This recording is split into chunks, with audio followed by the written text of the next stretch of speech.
it comes to talking to a cat like me, there's two things you need to know.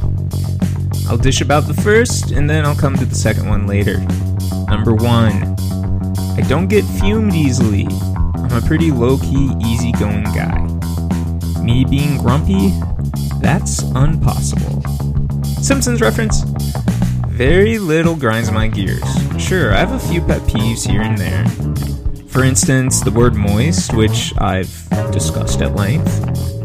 But, as a web-fluent aesthetic... Actually, I need help pronouncing this word. A-E-S-T-H-E-T-E? Aesthetic? Oh, I think it's like aesthete. I think. Like athlete. But as a web-fluent athlete, I fly off the fucking handle when I see the Comic Sans font. It looks like crap, people. If you use Comic Sans font, you officially have the taste level of a freaking Nickelback fan. But that brings me to the second thing you need to know about me. And this is important. I'm a dyed-in-the-wool wokey. Accessibility and inclusion literally turn me on. So when I learned that Comic Sans font is the most legible font to dyslexics, I nearly spit my Huel all over my keyboard. And then I took a deep breath. I learned, I listened, and I changed. Now, I use Comic Sans font wherever I can. But then, there's Papyrus. Gah! Fucking Papyrus!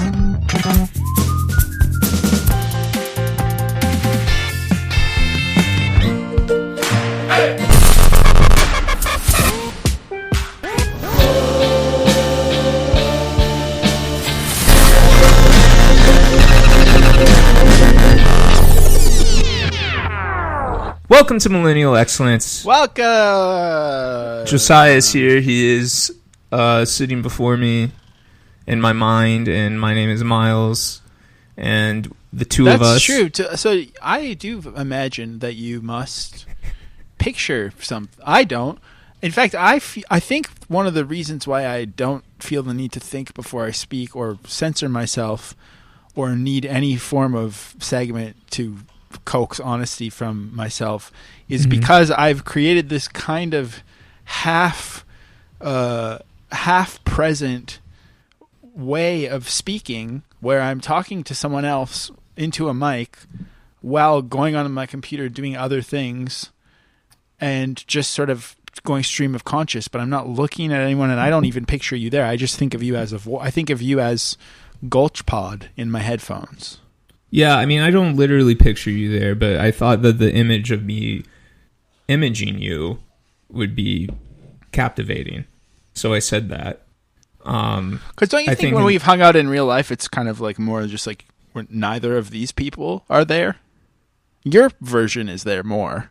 But I feel like when we hung out, I think it's also because when we hung out, it was a concentrated weekend together. Yeah, with a lot of like sitting in a boba place together. And I love this. Isn't a negative thing. I don't mean like it in a negative way. It's kind of just like I just don't literally remember a boba place, but it was in the genre of boba place. The things we did, yeah. It was just kind of like more. It wasn't like, I mean, to be clear, I was still probably performing in some capacity. Yeah, but it wasn't a product. We weren't exactly packaging our exactly our vibe to be consumed. Hey, do you ever think about that thing that's like it's two dumb bitches to each other being like exactly or something? Do you know what I'm talking about? Yeah, I know what you're talking about. I guess I don't think about it much. Sometimes when I say exactly, then I think, whoa, I'm just like those two dumb bitches. Yeah. It's kind of cool. I like that feeling. Well, sorry, I'm distracted right now, but we'll get to it in a second. Well, I guess can I do a real quick social media update off the top? Oh, wait. Oh, man, I wanted to do that because I thought you'd be so proud of me. I wanted to plug the Patreon. I made a point to do that in my mind. Well, we could start again. Okay. All right, Josiah. Welcome. We're starting from that part of it? Well, whatever you'd prefer. Okay. Well, That's what I'm trying to get through your head, is that it's your show too. Yeah. So please don't. But it takes two to tango.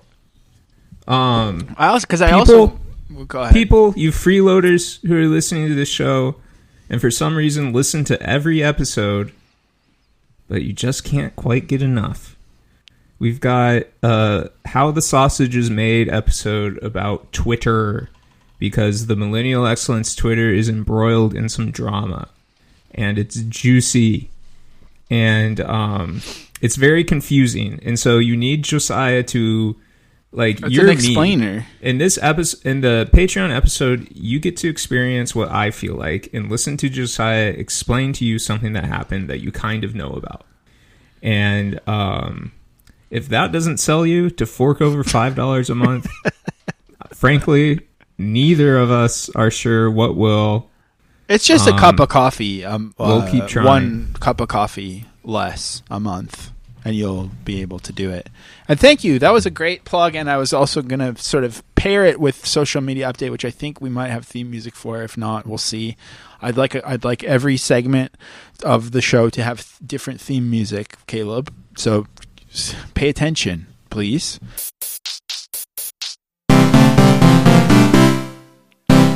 Social media update. But the social media update, yes, is that MilXL was banned over the weekend. And we do talk about that on our most recent Patreon episode about Backrooms and Obsession. But I have a feeling it might have been banned also possibly because I made the director Boots Riley mad at me on the weekend. And he quote tweeted me, and I had the name in my bio, so I'm wondering if people were mass reporting MilXL that way. I don't really know why we were banned, but if you are the kind of person who wants to follow us on Twitter, check out MilXL2. That's the name that I chose for it, and I think it's a great name for Twitter. Update here from the Millennial Excellence staff as of Wednesday, the 27th of May, 2026. The account ban has been lifted. So Millennial Excellence original Twitter account no longer banned. I think so too. And going back to a thing you said offhand, but I thought would be a good segue, you said you love the feeling. Well, let me tell you about a feeling that I don't love. And that's the feeling of not having a tagline for our podcast. That's true. Yeah, I agree. And I believe that it's, unofficially my week to think of one, right? Mm-hmm.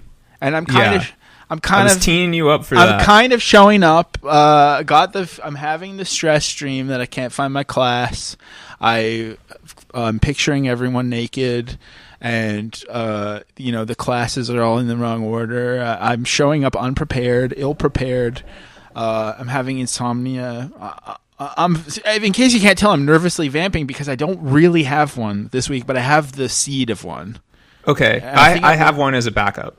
Okay, well that's a little bit presumptuous, but you were presumed correctly. But I was thinking there's a piece of the word that we have not played with yet, and the piece of the word, and you kind of live close to the South, I think, maybe a little bit, or the mid at least. Yes. Does Midwest also refer to the longitudinal? North and south? Is that longitudinal? How could that possibly be the case? Like it's the Midwest in the middle of North. What? The mid part, does that also refer to the north and south, or no?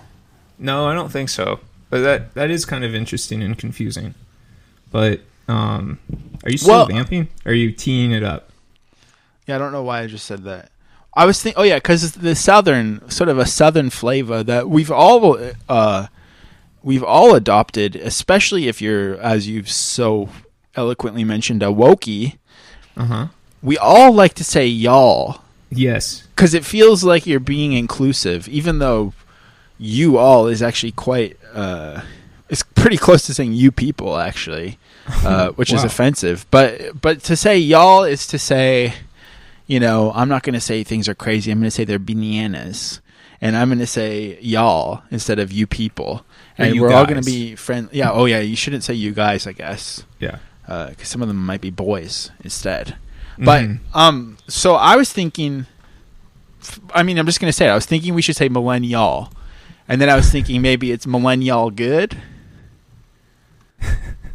Or, yeah, I couldn't really think of what goes with y'all, but that's where I'm at right now. I'm just being honest.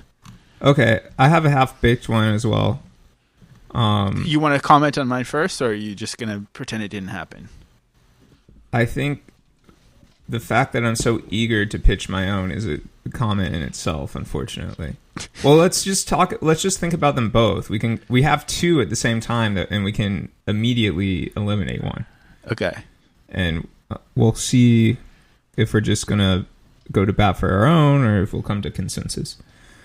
I am become me.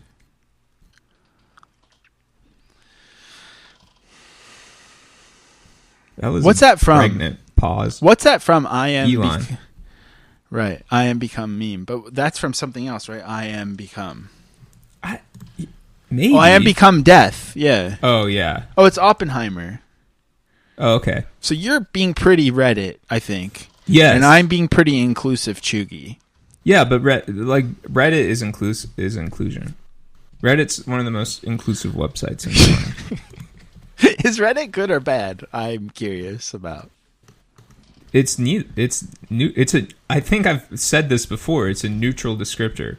So But what if we combine them and it was like millennial become death? That could be good. Yeah, that's great. That's great that we came to a. See, the problem is we are too kind. We don't have someone willing to break a few eggs to get it through. But I don't know. I think millennial good. What if it was just Millennial y'all good, actually, without the millennial? Maybe the Yeah, problem but that is we're doesn't trying say to make it anything- too millennial. Yeah. That doesn't say anything about the business goals of our podcast. Which are? Could you refresh my memory? To make $1 million for our listeners to make $1 million. I guess how you spell millionaire. Millional. Oh yeah, I was also gonna say Millenni Vanelli. As Oh, well. that's good. Or what about Who Wants to Be a Millionaire? Who wants to be a millennial? Millennial. Yeah. Who wants to be a millennial? Could be a Yeah, show. that's great. We should do this kind of brainstorming exercise more often. Yeah, see, I feel like should we're in the we need writer's to room. stop being buttoned up when we come into this. Yeah. And also, we Yeah. can always have Caleb edit it to make it more smooth. Okay, so let's Hey, table Who Wants to Be a Millennial. Yeah. Okay. Great. And then I think just while we're getting started, we're so seamlessly entering the show. We have 2 more segments for the top, and then we have a couple for the end, I believe. So let's do those. So what's next on the running order? I think next we can go ahead and do. I think it's time for radical honesty. Radical honesty. That was placeholder. Don't keep that in, Caleb. Or play it both if you want. Radical honesty. So, the thing I'm coming to you is I came across this music group, and the reason why I feel like I need radical honesty to get this off my chest is because I learned that they died in a tragic accident. Is And it the Exploding Hearts? No. Great band. I would love to find I a was way to gonna compare do us to that. I was gonna do radical honesty to you and say, "Wow, you're only getting into them now, puppy." That would be fun to discover them now. That But would be fun because I think I was too cool for them for Really? a second back then. I didn't like that sort of. I think it's the same way that you feel about some artists, where I felt like it was too cosplay at the time and it was annoying me. But now I love it. So, there's a band called Hers, and they were like a hype beast. I don't even know. They were kind of like a soft boy Mac DeMarco type band, I think. And they HERS. Uh-huh. Okay. And they tragically died. But I think they kind of look like us.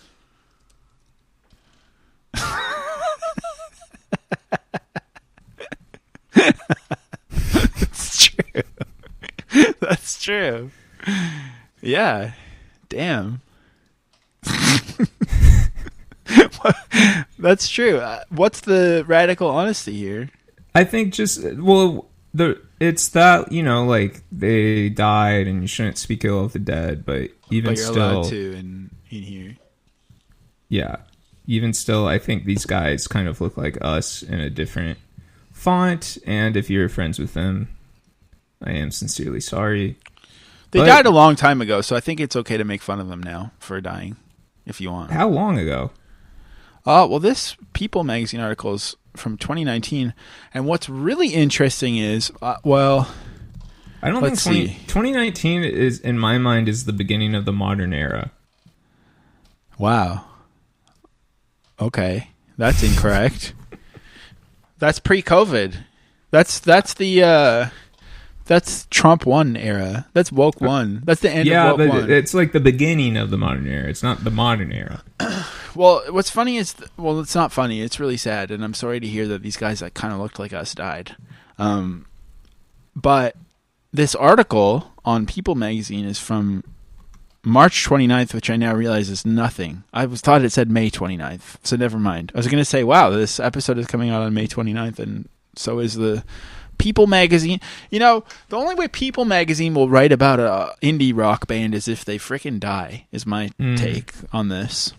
Well, thanks for being radically honest about this. You're welcome.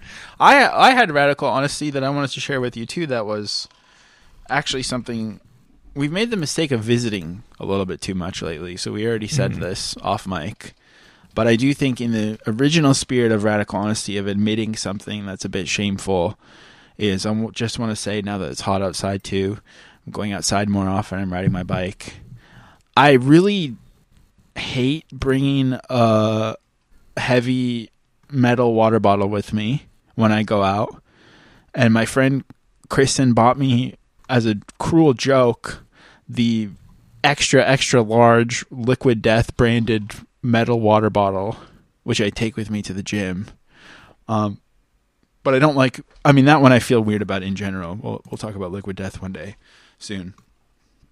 But I love to buy a plastic water at the convenience store, or as I call it, the DEP. It's so good. I love doing it.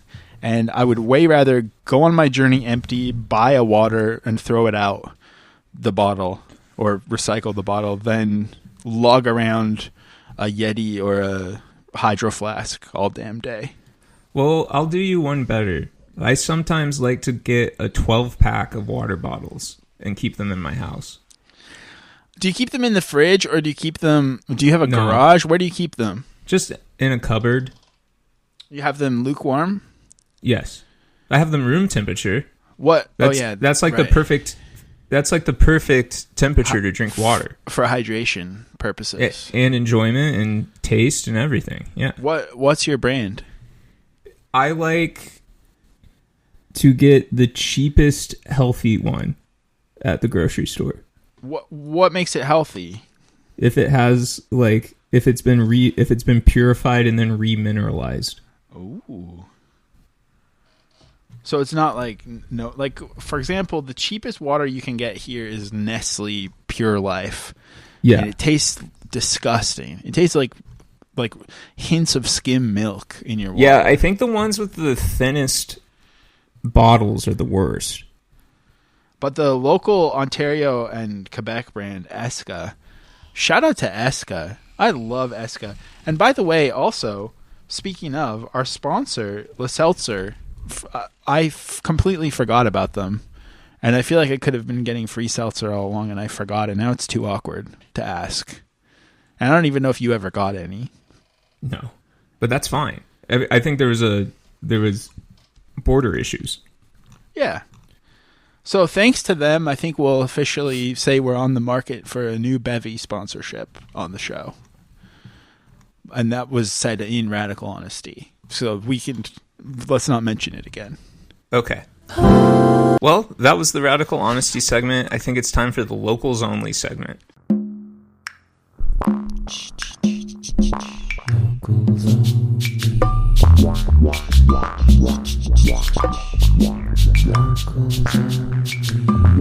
Stay away.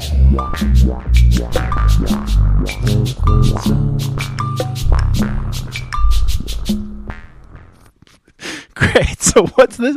This one I've noticed that your friend said we should do this, and then you were just like, yeah, definitely. So explain the segment. You just talk about things that only matter in your locale. Okay. So like if you had if there's a new cafe in your neighborhood that you went to, you could talk about it. Okay, yeah. So this segment was invented by Jared Cheek. I think he definitely... Or he clocked a segment. I feel like he clocked the segment. I feel like we did the segment sometimes there's accidentally. segments happening that we don't realize. Exactly. Okay. And he pitched something that I didn't understand, but some kind of Christian musician lives in my town now, which you understood what he meant. Oh, yeah. The guy from Joy Electric. Yeah. Sorry, I just got distracted because I was looking at the Jared Cheek thread, and Nathan Harris is telling me that he's dying learning about the Millennial Excellence controversy on Reddit. So it's Is he okay? Really getting around. Yeah, I think he's okay. He's not actually dying, Miles. That was okay. Very... Oh, that's great. It's on Reddit. So what? No, you have to do your locals only first. Okay. Well, I have a couple things to say. One of them is I forgot to say it when it happened, like a month ago. But the All American Rejects played a free house show. Oh, yeah, I heard about these house shows, what they're doing. Yeah, but it was so confusing to me because they were doing these house shows like last year. And those house shows that they did, there was a lot of people who are on like what's called DIY Twitter who were complaining about that. They were complaining that they've laid claim to house shows. And then similarly on the opposite end of the spectrum, MGK was saying that he played a secret house show in the Lost Americana rollout. And he also thinks All American Rejects ripped him off. So I don't know. I forgot about the DIY Twitter. That's been algorithmed out of my awareness. But yeah, I was so confused about the All American Rejects house show because it was for like college graduation or something. And I was talking to Alex about it, and I was like, are they good? Like, do people like them? I feel like this would be like if the Spin Doctors played a free show when we were in college. And he was like, I would have loved that. And that put me in my place. And the other thing is that everybody had a different explanation of why they were doing this. Okay. Like, some people are like, yeah, they do it because they want to give young people a chance to see rock music. And then someone else was like, they do it because they're trying to protest ticket price drama. Other people are like, they must be making a lot of money. Other people are like, how are they making money? But anyway, it was kind of cool, I guess. And then I think you wanted me to talk about how I saw... Well, I was just going to ask you about it. Yeah, you went and saw... Because I thought... Well, first of all, I thought that you kind of like didn't like metal at all. I don't like metal, but so the reason I went to this but show also, is... I thought that you were seeing... I thought it was like Coheed and Cambria or Dance Gavin Dance or something. Dude, no. Because it was Dance Gavin Dance. Oh, it was? Okay, but then I thought it was Fall of Troy. The band I posted was Fall of Troy, but I went to a Dance Gavin Dance show because Katie is she's like, she loves them. She's confused about it, but she loves them. And so, yeah, I went to the Dance Gavin Dance show, and Fall of Troy opened. Wow, and I like that one Fall of Troy song. Which I've never heard. This is definitely all way beneath me, just in general. But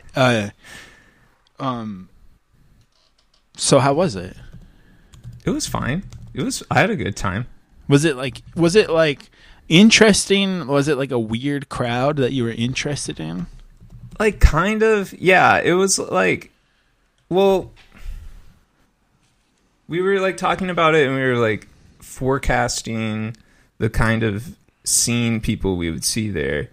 And we kind of, when we got there, we realized we miscalculated. There was a lot of just like normal looking people, because I think Dance Gavin Dance is kind of like the most popular of that type of music, and so they have like kind of normie Reddit fans. But then there's also like people who drive out from Danville, like a group of guys who are wearing like cargo shorts and a tank top and stuff. Well, that's cool. So that was interesting, yeah. Oh, and I also, but that wasn't local to you. I consider it local to me. I've thought about it, like from the banks. I'm bi-coastal, and the coasts are the banks of Lake Monroe and the canal in Indianapolis. Those are do people are people in Indianapolis like fucking Bloomington transplants? Fucking Goshen transplants coming here and sitting on our stoops or whatever? No, people are like, why would you move here? Right. And then my other local, and this could go into the sports ball update, but I didn't actually see the sporting event. And yes, sports ball will be at the end. Keep listening for sports ball, and maybe we'll come up with more segments too. I actually have one that I want to suggest, but I went to my first ever Indy 500 associated event. And and the Indy 500 is, of course, a famous IndyCar race in Indy. Like, what's the most... Sorry, please bear with me. I'm just trying to think. An Indy car race, is it a bunch of Volkswagens and Volvos and Subarus? I know, I was teeing you up for that. That would be fun. We should institute the Indy car race for sure. And that was that was a good people that watching seems like event. It might be like culture shock a little bit. Yeah, it was and then like the two things, my kind of like would you rather question that I was asking people there was, and this kind of situates the vibe, is like, would you rather go to Burning Man or the Gathering of the Juggalos? Oh, true. So it was kind of a mix of those two. Oh, okay, I see. Wow, really? So like, I think of Burning Man as being like tech bro vibes. Yeah, but so it's like a little more elevated than the Gathering of the Juggalos. Okay. But it was closer to the Gathering than it was to Burning Man. And but which would you rather go to? Probably the Gathering of the Juggalos, but I feel like it would also scare me a lot. Would you go to Burning Man? Probably not. I would do it for like, well, I guess I would basically do anything if it was like for an episode of a podcast or for an article or something. But just for fun, I don't think I would go to Burning Man. It seems awful. Mm-hmm. But if you were like basically at any given point, if you were like, oh, let's do a podcast where we go to Burning Man every year and put all of our time and energy into like talking about Burning Man every week for 3 hours, I'd be like, of course, I'll do this. I basically just need like any sort of I just need any kind of feedback loop to do anything, and then I'll do it. But in terms of my own enjoyment, probably not. I can give you a local update. Yes. If you want. Sure. I think another thing I told you off mic, maybe this will have to be a segment as well, maybe, where we catch the listeners up on things we talked about off mic, in case these keeps happening. But I briefly had, we decided to upgrade our what's it called? I'm trying air conditioner. Portable air conditioner. I was thinking temporary. You know, the kind that you like wheel around and put it in the closet. But then we got a window one in the living room. I installed this window one in the living room, and I broke plexiglass to fit. I don't think I said this on pod. I just said this to you. And I spent a whole day doing it. I was so proud of myself because I'm not handy. And then immediately my landlord was like, we're installing an indoor-outdoor air conditioner in your place. So I currently have a half installed wall air conditioner. I moved the wall one into my room. I sold the 2 old ones, and I returned another one. So there's been 5 air conditioners coming in and out of this 2-room apartment in the last couple weeks. And as a result, I've also been doing a lot of spring cleaning. We downsized. We have a little deck on the fire escape, but it doesn't fit very much, and our chairs and table were too big for it. And we also had these folding chairs. So long story short is I took this big white table that was too dirty to sell on Facebook Marketplace, and I put it outside in front of the abandoned building. And also these 2 kind of rusty folding chairs I put there, because you can just put garbage on the street here. People will pick it up. But this table and chairs is not being picked up.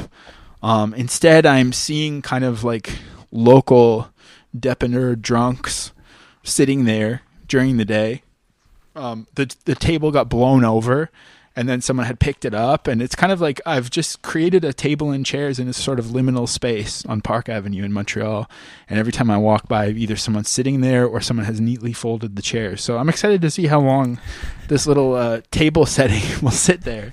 And strangely, while I was cleaning out, I also, when we went to see The Zone of Interest, whenever that was in theaters, like I said, I will do anything if it's for a post or for a podcast or something, and I thought it would sure be funny if I bought the Wonka hat popcorn bucket and got that and took a picture of it with the Zone of Interest sign and ate that popcorn during Zone of Interest. And it was funny, and everyone got mad at me about it, and whatever, that was over. But I didn't want to throw out the Wonka popcorn hat because it was like really expensive. But then I decided to throw it out today because we need the cupboard space. So I put it on the table and chairs outside, and then when I went outside again, someone had moved the Wonka hat off of the table and chairs onto the ground like 5 feet away. So maybe they didn't like. I don't know who now claims ownership of this table and chairs, but they decided not to have the Wonka hat on there. So that's my local update, and it's specifically at the corner of St. Viateur and Avenue du Parc in Montreal, Quebec. Yeah, I love how you're kind of having this like little collective art project.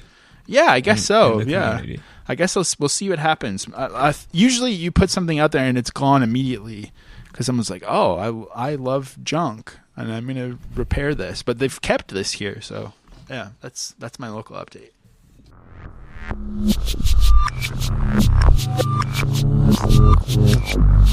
Well, now it's time for the segment where we talk about the topic of the show. Is that a segment too, or is that the only non-segment part? Well, I realize that there's a sub-segment within it, which is when we read from the Wikipedia page. Right. But we'll get to that eventually. Comic Sans. This beautiful bastard. It is a beautiful bastard. It's one of these things. I'm just going to go ahead and set the stage, and then I'll invite you to join me on the stage. It's one of these things that people hate on, and then the hating becomes annoying, and then the backlash to the hate becomes a thing, and then that becomes annoying. It's a very internet-y type of thing to hate on it. I think it's kind of like the typeface equivalent of hating the word moist. But what do you think about Comic Sans, Josiah Hughes? I think you've nailed it right on the head here, is that this is the cycle of, I guess, irony, and I'm curious if it defines things before millennials, but it is the cycle of thinking something sucks, then thinking it's funny that it sucks, then thinking whatever. I don't know if Comic Sans has ever become truly good, but it's definitely something that has become kind of tongue-in-cheek good. Even when I search Comic Sans to kind of get in the zone, Google does one of their annoying things where the whole page is translated into Comic Sans when you do it. So, I don't know. I mean, I'm not really immune to the kind of boom and bust of annoying and cringe becoming good, becoming annoying again. I think it's kind of my whole thing, really. But this is a good example of that. And although I will say I don't think Comic Sans has ever. It's like one of those things where your coworkers still think Comic Sans is bad, and you're like, we're like 3 layers into that by now, sweetie. You know, whether or not that's good, I don't know. But yeah, that's my first thought. Well, I want to get into, I think this is a new segment, pronunciation table. Okay.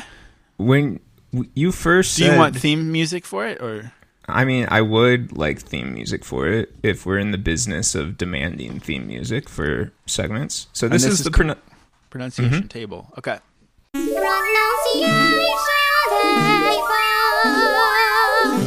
This is the pronunciation table. Okay. Take a seat. Yeah. The first time you said the name of this font, you said Comic Sans, and then I said Comic Sans, and then I think you kind of corrected to Comic Sans, but I think it should be Comic Sans, right? Did I say Comic Sans? Can I get a rewind, Caleb? Also, during this taping, Caleb was like, when are you doing the episode? Because I need to, I don't have I'm busy this week or something, so let's make it as complicated and obtuse as possible. So if you could just go ahead and rewind, Caleb, and see how I pronounced it and put it in right here, that'd be great. Or just ignore this because you're angry. I'm not sure if Miles is talking about something that maybe Josiah said off mic, because the first instance that I think I can find is right here. I don't know if Comic Sans has ever become truly good. But let me know if I missed something. Sound off. Bye now. I think I say Comic Sans, but I am a little insecure about especially words. Like, I think deep in my heart I want to say pasta and Mario, but I know that I need to say pasta and Mario, and I'm always stressed that I'm not going to say those things, and I am mostly talking about those two things. Well, I think it's like when I say sans serif font, I think I say sans. Oh yeah, that's but when true. I say Comic Sans, I just say Comic Sans. Is it because you're or maybe I do say sans serif. I think I say sans serif. That's interesting. I don't know. Wait, is this the pronunciation table that we're in right now? This discussion? Yeah, we're seated at the pronunciation table currently. Yeah, that's interesting, because I also think Comic Sans, you do want to kind of evoke the low culture of saying sans to match the energy of the font, I suppose. Yeah. But, I have other digressions I want to take. I want to respect the pronunciation table, so I'll stop there. But I don't remember what I said, but I definitely do feel some baggage around words. Well, now it's we can stand up from the pronunciation table and move on. Mm-hmm.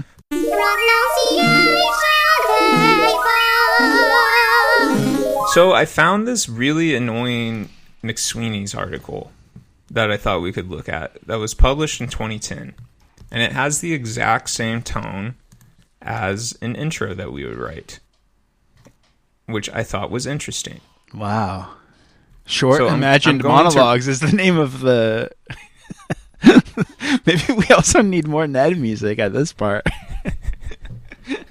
I'm going to go ahead and read this. Okay, wait, Ned... Well, Ned definitely doesn't get to hear this edit, but why don't we, whatever Ned did for the intro, let's also put it here, maybe. Does that sound good? Okay. Who are you talking to? I guess you and Caleb and the listener. Okay. And myself.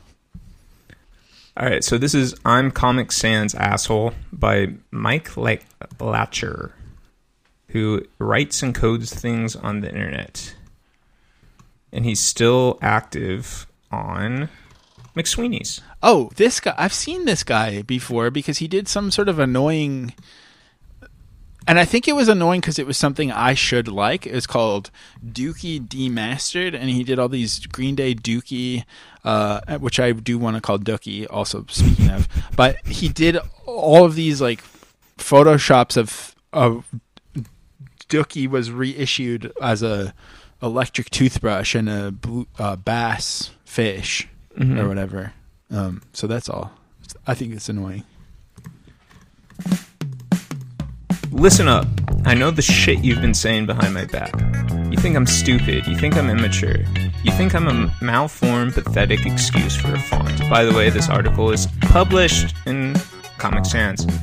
Well, think again, nerdhole, because I'm Comic Sans. and I'm the best thing to happen to typography since Johannes fucking Gutenberg. You don't like that your coworker used me on that note about stealing her yogurt from the break room fridge. You don't like that I'm all over your sister-in-law's blog. You don't like that I'm on the sign for the new Thai place. You think I'm pedestrian and tacky. Guess the fuck what, Picasso.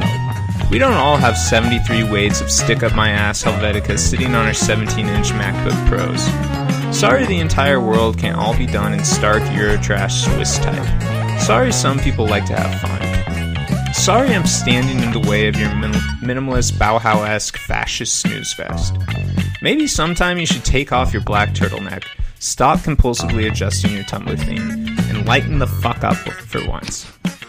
People love me. Why? Because I'm fun. I'm the life of the party. I bring levity to any situation. Need to soften the blow of a harsh message about restroom etiquette? Slam. There I am. Need to spice up the directions to your graduation party? Wham. There again. Need to convey your fun-loving, approachable nature on your business's website? Smack. Like daffodils in motherfucking spring. When people need to kick back, have fun, and party, I will be there, unlike your pathetic fonts. While Gotham is at the science fair, I'm banging the prom queen behind the wood shop. While Avenir is practicing the clarinet, I'm shredding Rain and Blood on my double-neck Stratocaster. While Universe is refilling his allergy prescriptions, I'm racing my tricked-out, nitrous-laden Honda Civic against Tokyo gangstas who will kill me if I don't cross the finish line first. I am a sans serif Superman, and my only kryptonite is pretentious buzzkills like you. It doesn't even matter what you think. You know why, Jagoff? Because I'm famous. I'm on every major operating system since Microsoft fucking Bob. And as an aside, Microsoft Bob is one of these things that older people talk about that I know about, but I've never seen Microsoft Bob on a computer. He looks cute. I think I have seen one of these things before. I'm in your signs, I'm in your browsers, I'm in your instant messengers. I'm not just a font, I'm a force of motherfucking nature, and I will not rest until every uptight armchair typographer cockrat like you is surrounded by Cockhat. Just want to make sure we get it correct, because that's an important fake, epic swear. Cockhat. Like you is surrounded by my lovable comic book inspired sans serif badassery. Enough of this bullshit. I'm going to go get hammered with papyrus, and I promise you I did not read this before I wrote my Yeah, I thought that was interesting that the natural conclusion is to be like, well, I'm going to go get a beer with papyrus, because that's yeah, I mean there's a lot here. There's a lot to think about. I think one thing that stood out to me is that the way that people reacted to Comic Sans back then is perhaps how people react to restaurants having AI art now. Yes. And I don't know what that means. I don't know if that means there will become an ironic enjoyment of AI art, because it seems like no one lets that happen.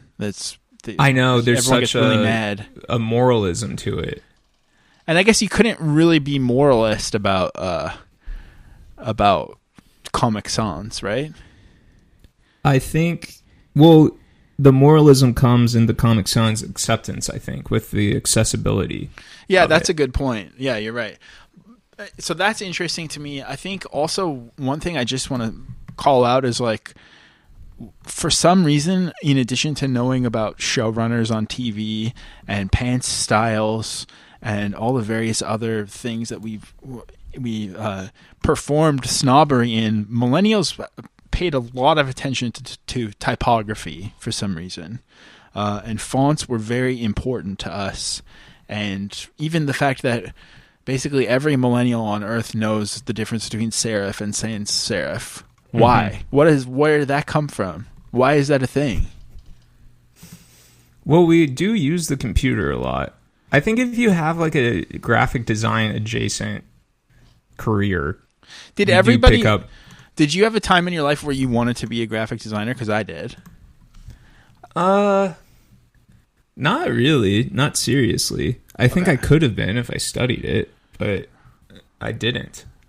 But you still were adjacent enough to learn about Photoshop, serif and sans serif. Yeah. Yeah. Okay. Yeah, I guess I don't like the fonts. The fonts are my least favorite part of graphic design.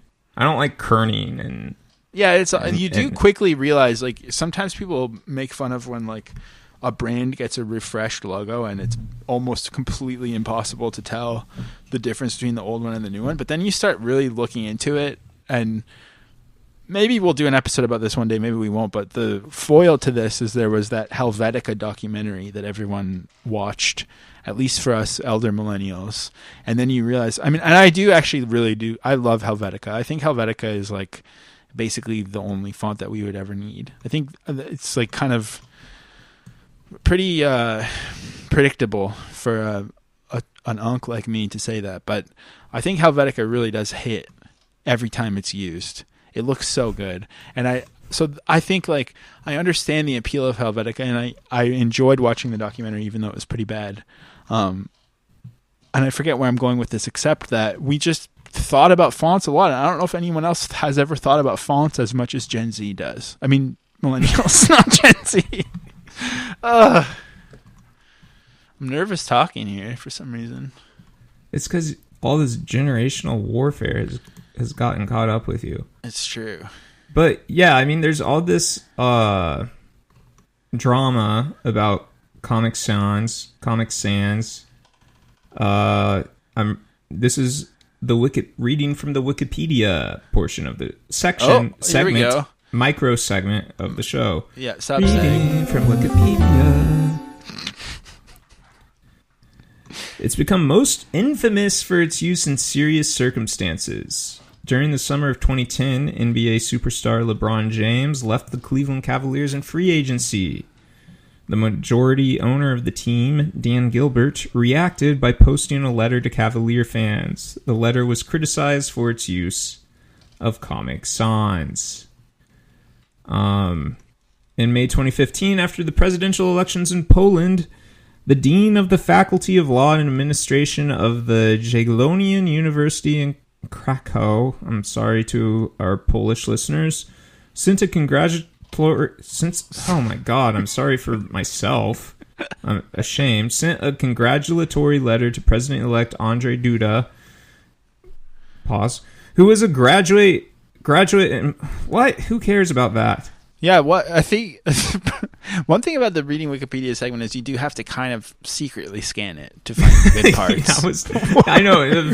I was scanned. So presidents use it and they get criticized for it. Again, it's like when you see, Zoran Mamdani being like, it's not just a tax break, it's a parachute. And you're like, for fuck's sake, man, you're using ChatGPT for this bullshit? I think that's like the same as what Comic Sans was back then, although very quickly, and I think maybe it has to do with everyone getting access to Canva and Canva-like creation tools. Comic Sans is immediately kind of charming, I think. If someone is laying it out, maybe also Comic Sans is associated with like email chains that like aunties used to have. Yeah, which is a hard thing to even remember, but I think those were great. The like, pass this on and an angel will bless you or whatever kind of email chain. I think it is a charming old person thing to do. I think also,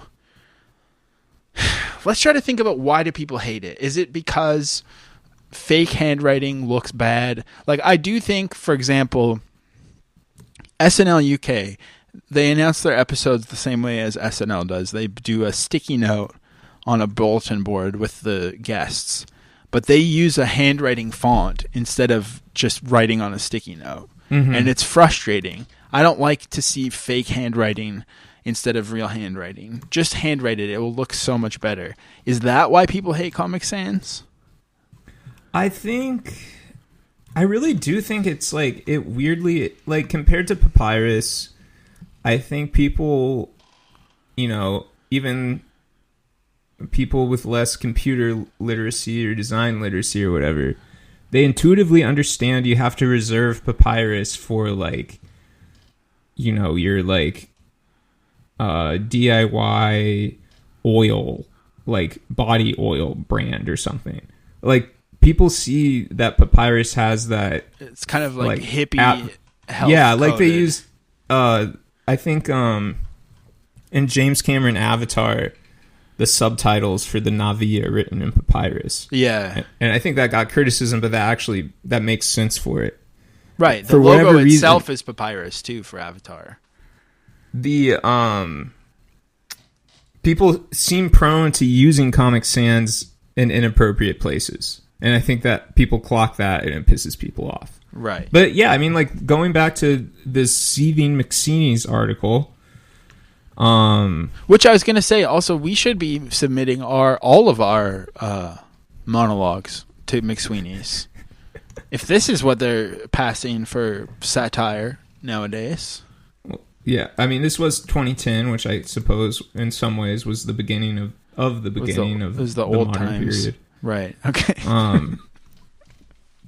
Yeah, it's just like people just, I think, and because it was like a default Microsoft font, it was really accessible. So I think there's some like latent, Classism. yeah, classism, or just, I mean, maybe it's not even classism per se, but elitism for sure. Right. There was a font that I used to love when I was a kid that was similar, but it wasn't Comic Sans. I wonder if I can find it. There was like there's like some kind of kid, like, never mind. Also, did you ever fuck with Wingdings? Yeah, Wingdings was awesome. That was crazy. You could like print a thing on the family computer that was like bomb, skull. Yeah, I think like Bang. if you wrote 9/11 or something, or Bush, like if you wrote some word, it like Oh yeah. was a coded message about 9/11. Yeah, I can't find the one I'm thinking of because keep in mind my references are all literally 10 years before yours, so I could really be schooling you on pre-Comic Sans typography. But so are you saying that you like, do you, outside of Comic Sans, on the spectrum of Helvetica to Comic Sans, there's a whole world of typography in between. Mm-hmm. Are you affected by it at all? What do you mean? Like if someone's like, "Oh, I'm putting out an album," and then you see the album art and they've like used some nasty looking serif font that looks terrible. Do you even notice, or is this one of these things like how you don't get grumpy, where it's just like, No, I do notice design.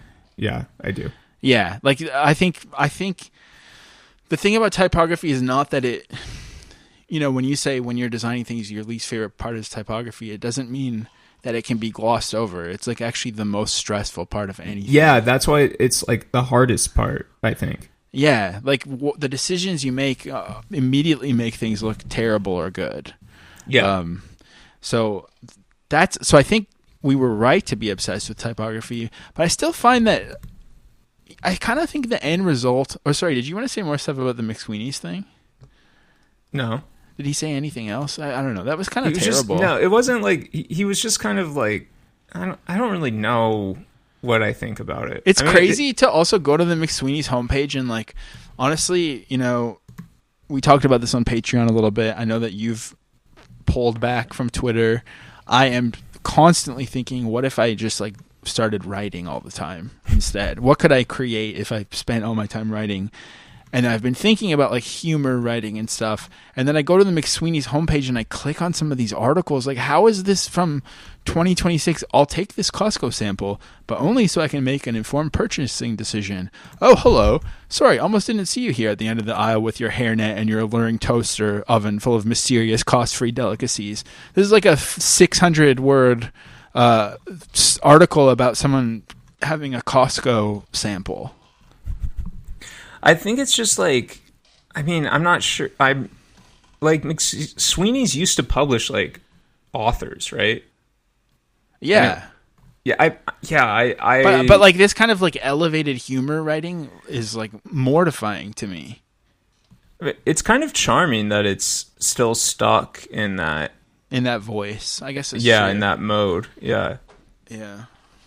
Well, what I was going to say about Comic Sans is like you described sort of the up and down roller coaster of irony and acceptance.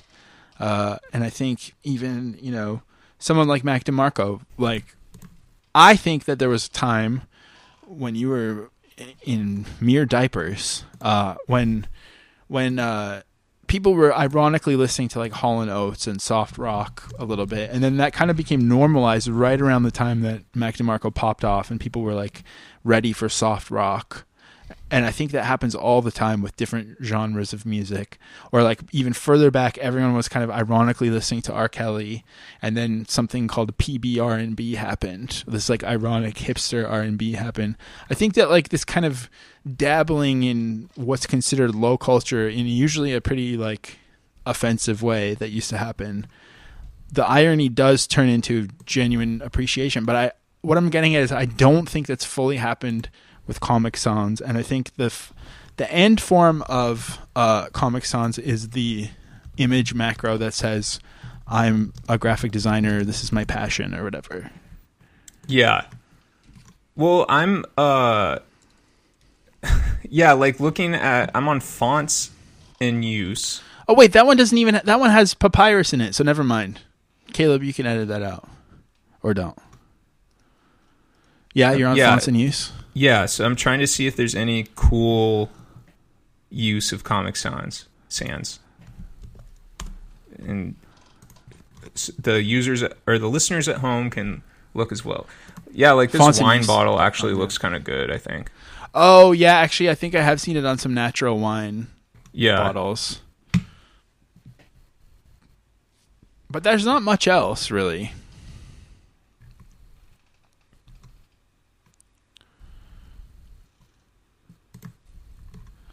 Wow, the I Can't Breathe NBA player protest shirts in Comic Sans, is that real? Is this on Fonts in Use? Yeah. You're seeing that? Yeah, that shows LeBron wearing an I Can't Breathe shirt in Comic Sans. Oh, the Slap Ya Mama hot sauce or Cajun seasoning using Comic Sans as the secondary font, that works pretty well, actually. Okay, yeah, there's a few places. Maybe like if you're having like a semi-ironic like laid back house night at a restaurant in a 9 out of 10 stage gentrification neighborhood of Toronto, and it's like a natty wine bar, and someone's doing a house night, and there's like nondescript Asian tapas there. Yeah, I think that's they could nail it with their little flyer that they make. Yeah, definitely. Yeah. So, this like over designed I don't know if this is a flyer or what. I think it's like a graphic design project which uses it as an accent. I think is pretty cool. Okay. And that's the last. I'm going to talk about things I think are cool on the show. For the whole show? For the hour, as we're winding down and transitioning to our video segment. Yeah. I mean, again, these are sub-segments of the main segment, which is called the regular part of the show. So let's start the videos off on a light note and play this video that I think is genuinely kind of interesting. All right? But you said you weren't going to say positive things anymore. No, I said I'm not going to be like, oh, I think the selection of the typefaces as an accent is actually kind of cool and it's over-designed graphic design exercise. I'm not going to speak like that anymore. That was your first time speaking like that, and I loved it. I felt like I finally found my co-host. Okay, go on. Welcome to Learn to Write in Different Fonts. Today's episode covers Comic Sans. Okay, this is beautiful. See? Is he going to be showing us how to hand write Comic Sans? Yes. Okay, so I have to tell you something. So maybe this is also a form of radical honesty. But like I mentioned, I have been thinking about weaning myself off the computer, and it hasn't happened yet. I'm going to need to probably get banned for it to happen. But I do have this journal, and it's a line a day, and I try to write like a funny thing every day. At noon, I get this buzzer, and I usually ignore it, so it's mostly empty. But the other day, one thing I did write was I tried to hand write what would be called a keyboard smash. You know, when people are like really like excited and they do a keyboard smash, and I was thinking it's really hard to like hand write something like that. Just like a random array of letters and semicolons and stuff. So this is just making me think of computer on paper, kind of. Follow the link in the video description to download a practice sheet and follow along. We'll start by tracing the letters to help break away from your previous handwriting influence. Oh, I'm going to try. Oh, we have to While it's trace? possible to I have learn a the pen shape right of this here. font with a regular ballpoint pen, I recommend a small, round felt tip pen for best results. Why is he saying pen While like it that? aims to look like handwriting, Comic he's doing Sans some, like, exists in some impossible realm between received machine and pronunciation human thing. creation. That's why it's important to You think he pay reads extra mixed close meanings? attention to the longer, uncurved sections called stems, because they're always like bending ever so transatlantic slightly in strange places pretension is and very at mixed seemingly meanings. random angles. Not even the curved or rounded stroke section seen here on this lowercase You know, c I always is thought free of from these deviations. Comic Sans as being While a handwriting this serif one font. is always acting against common sense. I would Comic say Sans is that surely would be the wrong. most I would controversial say there's not typeface I've serifs covered on so it. far. But doesn't It's it feel become like there's a punchline little of sorts little for guy? those There's little exposed guys There's a to little somewhere? flair, graceful yeah. typefaces. But perhaps because of its flaws and its inclusion in the most basic computer Wow, programs, that's so cool. Do Comic you have good Sans is handwriting? surely the most sincere I font have in popular charismatic use. handwriting. When you spot Comic Nice. Sans in the wild, you can likely Same. be assured of true, folksy authenticity. Indeed, there is no in-between in Comic Sans usage. Some users are keenly aware of its history and This use guy's it so ironically. cool. When given Yeah. the choice between a painfully forced wink or an honest thumbs up, I'll choose the latter. What about a verbal eyebrow raise? For paying customer use only. Garage sale this Saturday. Let's in get that again. When given the choice between a painfully forced wink or an honest thumbs up, I'll choose the latter. This restroom is for amazing. paying customer use only. Garage sale this Saturday in Holy crap, Evergreen the Court. synth coming in? 7 a.m., no earlies. Now exporting mygreatmovie.wmv. See, that's what I mean. Writing that out by hand. You don't Let's write finish computer the last things by part hand. of the worksheet. Yeah, like an Due under. to copyright restrictions Yeah. regarding the Underscore, reproduction whatever of that is. Or the typeface names, .wmv. this must be written by yourself. Now, I'll put my new muscle memories to good use by writing the credits. Holy crap. Thank you for watching, and please subscribe. How did you find this? I just searched Comic Sans on YouTube. You got some wholesome algo going on. Damn, that was really good. Okay, so that I'm pretty sure is going to be the best video we see. And then we can kind of go back and forth. You know, there's some of these, there's defenses and there's attacks. So let's go ahead and start with a rant. One of our classic rants. Oh, written in Comic Sans. Oh, it's a pro Comic Sans rant. I guess we have to read it. Comic Sans is the best font ever. I use it on a regular basis. I know you hate it, but you are ignorant, and I do not care what you think. It is a wonderful font. It was invented to illustrate comics. It looks like something from comics. It is accurate. You have no reason to hate it. Sure, it's wrong for the Declaration of Independence, but if the video is meant to be goofy, it is fine to use it. I love Comic Sans. You can't bother a video if it uses Comic Sans to illustrate something funny. Comic Sans should really be used for everything. Resumes, essays, everything. It must be spread until everything is written in it. Use it more often. It is a wonderful font. I use it all the time. If you hate it, then your soul has been possessed by the devil. Use it right now or there may be dire consequences. Comic Sans is the best font ever. Please comment below. I don't care what you say. It is amazing and I love it and I'm going to use it forever. What do you think? How did those words feel pouring out of your mouth? To be honest with you, written small, I do like it. I think it's nice as a small typeface. Yeah, I think it kind of like when it's blurry also, when there's some JPEG artifacting. Yeah. God damn it, I said something like that. I think it's good. Yeah, you also keep saying you like stuff right now, and you said you were done. No, we just established that's not what I said. That I was not going to say I'm going to stop saying I like stuff. I said I'm going to stop being pretentious. And I did it again. I said JPEG artifacting. Yeah. So it's okay. You can be remember, it's your show too, so you're allowed. Yeah, but I can establish my own rules. I don't need your permission to self-moderate myself. Okay. Well, I think you do. And I will say one last thing. I believe that video was bait. I believe that was a middle schooler's attempt at bait. maybe. So here's a video. This next video I'm going to play is a really important archetype that we've been haunted by. And this is one of these guys from Mythbusters, and he is really exemplifying Gen X quirk, which I believe people too often misattribute to our noble generation. Yeah. Trilogy Outliers says, I was thinking about shop labeling the other day, and I was wondering, have you ever thought of turning your handwriting Do you think he's friends with that guy that's from Indiana that wrote Fault in Our Stars? Yes, I have. There are two I feel like makers they who I would think have hate the most each other. incredible writing They're styles too for similar. labels. Yeah. You are one, and Laura Kampf is the other. I am delighted to be included in the same sentence as the inimitable and amazing Laura Kampf. She does have No clue what he's talking about. It's absolutely Get to true. the fucking point. Here's why I'm not going to build a font with my handwriting.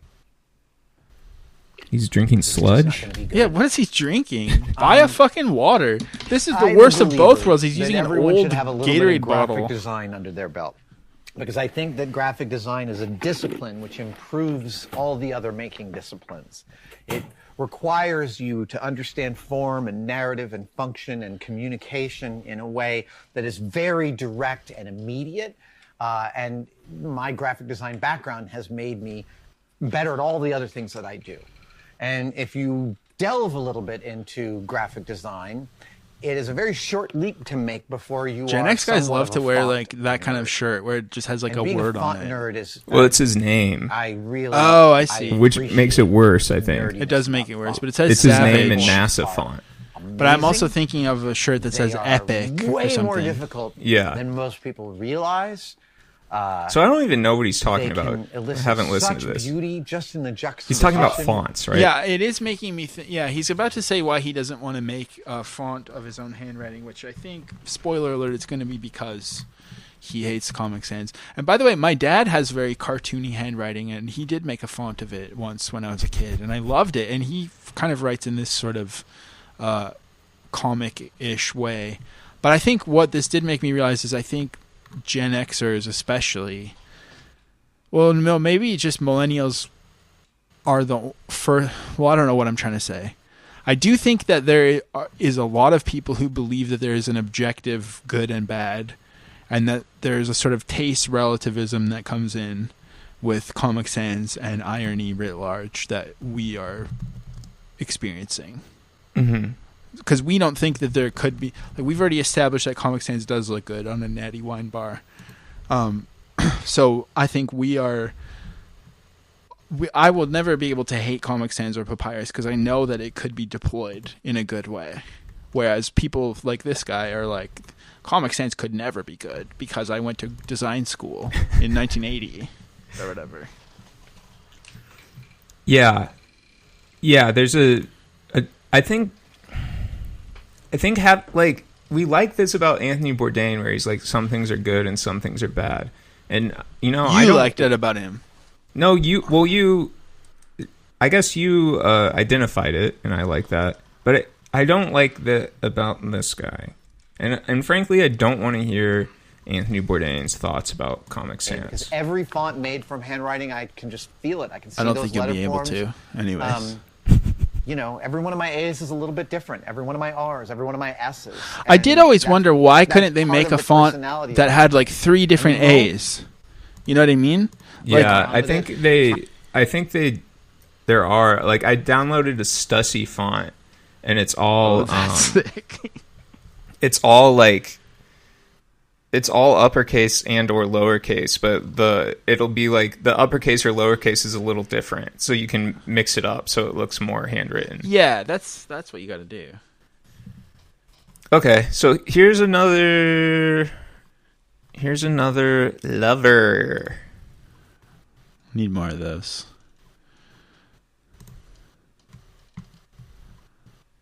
What? Let me see. It is time. It is time to end the hate on Comic Sans. Holy shit, I just need to take a breath after that intro. That's crazy. He's like so theatrical. But this, yeah, I mean, wow. Don't get me wrong, I love making fun of fonts. They are easy targets because they don't fight back. But Comic Sans has been hurt for too long. I mean, does it really look that bad on a second grade bulletin board? Does it really? It's a fun font. It's a font you want to approach and be best friends with. Was this for It like is a Comic Toastmasters Sans. class Don't or get me wrong, something? I'm not talking about some comedian named Sans. I just want to appreciate the font. And to add That was credibility a to really myself, rough one. I am a graphic designer. Ooh. Yeah, I said it. And this is a message to all my other fellow graphic designers. It is time to use Comic Sans once again for real purposes, not for funny purposes. Want something fun? He's almost easy to doing a read? little bit of a Comic Sans. Seinfeld delivery. Want something that is a joy to be around? Comic Sans. It's like the Want something timbre. you can get a Yeah, chuckle from? Comic Sans. I was at a local eatery right down the street from me, and I saw that they had professionally printed Comic Sans decals. And it looked pretty good. So why don't you join me, fellow designers, and heck, anyone who's not a second grade teacher, join me in making Comic Sans higher up on the font list. Not too high. There are many, many better fonts. Just a little higher up, a few notches. Why not? And to take part in this, I vow to use Comic Sans in one design for every 2 years. That's right. I'm really making a change in this world. Comic Sans is coming back. All right, thank you. Bye. Nice. So, yeah, that was a great use of our time. He seems to be a band Welcome to photographer, Learn to Write not in a a Different designer. Font. So it keeps. I don't know why he said that, but Well, let's wrap up the mini segment of watching YouTube videos with, I guess this is a famous song. So this will go into the micro genre of bad millennial parody songs downstream of The Lonely Island. it looks really good.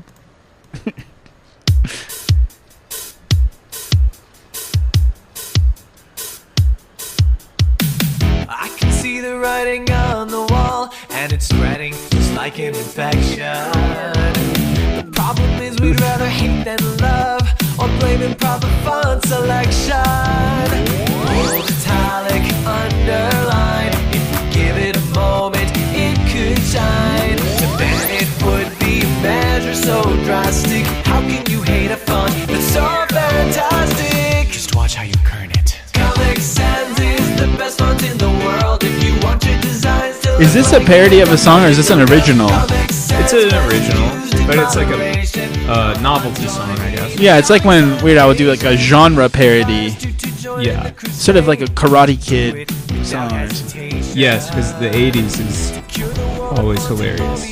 Yeah. It sounds more like a real song though. Like the jokes aren't really jumping out at me.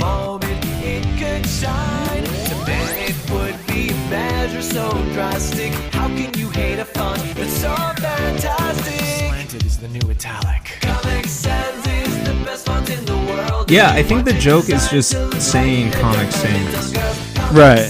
and noticing it. It'd be like writing a song about the word noise. Yeah.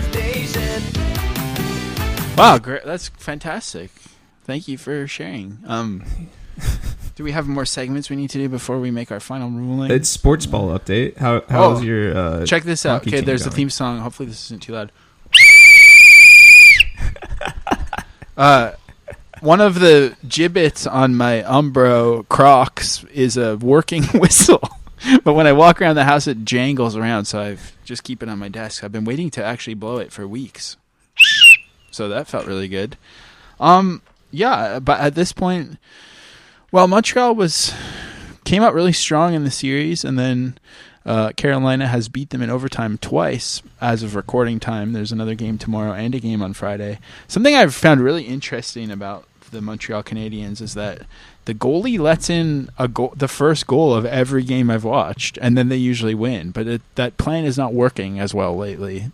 He's letting in the first goal, and then they're losing. But I don't know what this is. Like, let in the first goal. Like, is he just trying to make them feel overconfident so that they can? Is it like a game shark, a pool shark mentality or something? It doesn't make any sense. But I'm enjoying it. He's just bad. Is he just bad? No, because the thing is, they've been averaging like Montreal will get like 10 shots on goal, and the other team will get 40, and it's like tied. So he's clearly doing really well because he's saving so many shots. But he does like to let the first one in. Dobish. And the hipster fake dive bar by me called Doubles changed their name to Dobish, and they changed their sign so it says that, and they're making bootleg merch. It's very fun. It's all very fun. Yeah, it's fun. It's fun. It's the Montreal Canadiens, right? Yeah, but they're also called the Habs. I think it's because it's like the Habitants, but the nickname is the Habs, but they're called the Canadiens. Who's the star player? Well, Dobish is the star right now, but we've also got Cole Caulfield and Nick Suzuki. And is there like a bench guy or a backup that people love who's like an energy guy? See, the thing is, I'm not like that deep into it that I know that kind of stuff, but people really like the coach, and he used to be a player. And my dad was telling me the coach lives downtown and walks to every game instead of driving in with the team. So that's kind of cute. That's cool. Maybe he walks in the underground mall that Montreal is known for. I even ordered a Habs shirt that I've got that I haven't worn yet. I guess I'll just wear it while the game's on tomorrow at home. Maybe that will help. But it's been really fun. I honestly will be relieved when they lose so that I don't have to watch 3 hours of hockey every 2 days, but I'm also enjoying it as well. Mm-hmm. So that's my sports ball update. That's How about great. you? Well, let's see. The Spurs. I'm rooting for the Spurs in the NBA Finals. It's the Knicks just swept the Cavs in the Eastern Conference Finals, and I'm a Pacers fan, but I like this Knicks team. I like how they play. They're a good group of guys. I like the Villanova guys. I like OG. I like seeing Timmy courtside in his. I know. Chrome I was Hearts. just thinking. It's like. I was like, it feels nice, doesn't it? Like I was Timmy last year. I wasn't courtside, but I was celebrating after. Are the Pacers like shitty enough that you could get courtside, or is it still really expensive? Like not for playoffs, but it's. I mean, it's pricey either way. But and the Knicks courtside is like $10,000, I think. Like that's probably like the pre-resale price. Yeah, but like a get in price for the Knicks playoff games is like $500, I think. Yeah, like, and that's like a same nosebleed. as Montreal nosebleeds are like $600 or $700 Canadian. Wow. But also the Stanley Cup hasn't been in Canada for like 30 years, and the last time was also the Montreal Canadiens. So, well, I think you should get courtside at the Pacers. I don't know why they haven't hooked you up yet. You already have like an iconic reaction image where you're hanging over a banister, thinking. I know, and I have an iconic that's my losing reaction image. Oh, what? Yeah, what's your winning reaction image? There's one where it was my profile picture last year where I'm like wearing Pacers gear in front of them. In front of a bunch of TVs. Right. Yeah. Great. All right. That was the sports ball update. You want to blow your whistle? Too short? This is a little weak. I had a new segment I wanted to pitch really quick. Okay. Because this also happened off mic last week, and it is called How to Design a Human. How to design a human. Mm-hmm. And I want to let you explain because I don't know, and I also don't know what time I was born before you ask. Damn. You got to find out by next week. Okay, I will. Human design is this stupid woo-woo thing that I believe in. I believe in it too, because you told me that you're designed to be invited, and I noticed when I invite you to do things, you become so excited. But when you have to lead, you are quieter. Well, it's just draining for me to be in a situation where I have to broadcast like my skill or talent, and it's energizing when somebody recognizes my skill or talent. Right. So human design is it's like astrology, but it's also if you're like an imf or whatever. Yeah, it's like all of the above. But it's based on your birth chart. Give them an imf and they take a miles. So true. Something I just so thought true. Of. Yeah. So it's based on your birth chart, and then you figure out like what kind of guy you are. Yeah. And what kind of guy are you again? I'm a projector. That's my aura type, is projector. Wait, what are the other types?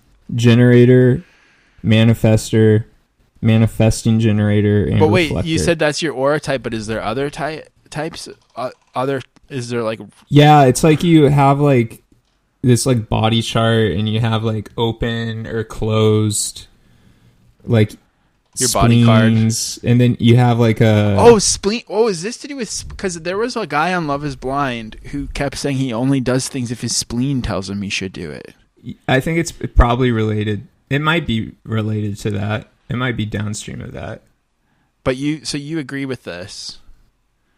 Yeah, I think it's fun. Yeah. I'm not an expert because it's so complex, but I do relate to my chart. And like people like as a projector, people project things onto me, and like they. Well, that doesn't sound like what you do with a projector. It sounds more like a screen. I know. Funny how that works, isn't it? You're a projectee, maybe. Mm-hmm. Well, yeah, I guess I'll find out what time I was born, maybe, and we can do a whole. We'll audit. do a live reading for you. Yeah, okay. So you're a projector. So if anyone else wants to know what they are, they should find out what time they're born and then do what? Go to humanarchetypes.com, put in their birth time, date of birth, birthplace, etc. You'll get your reading. Then you can do research on your own. What do you do with it now? You use it for... No, my boss said his wife was getting into it, and I already knew about it. So he's been using it to... So you're using it to your advantage at work? Yes. I can't come in today because my projector tannins are burnt out. Yeah, and apparently I'm supposed to eat cold food. Well, Comic Sans, I don't know if it's Millennial Excellence, actually, but maybe it is. I don't actually think it's Millennial at all. It was born in 1994. Oh, true. Oh, yeah, and it's like in 9/11 memes. Mm-hmm. I think it's Millennial. But it might not be excellent. Yeah. But maybe it is. I think it's an underdog. I think it's a Millennial underdog. Yeah, that's a beautiful category.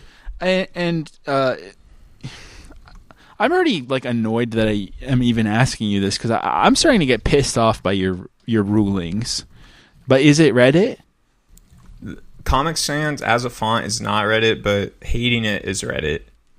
What about liking it? What about having an opinion about it at all? I think having an opinion about it might be a little Reddit, but hating it is definitely Reddit. And does anyone truly, deeply, actually like it? I don't know. No, I think even the people that are promoting it as an accessibility thing are like it's a necessary evil. They're always describing accessibility like that. Thank you for listening, everyone, and we'll see you next week.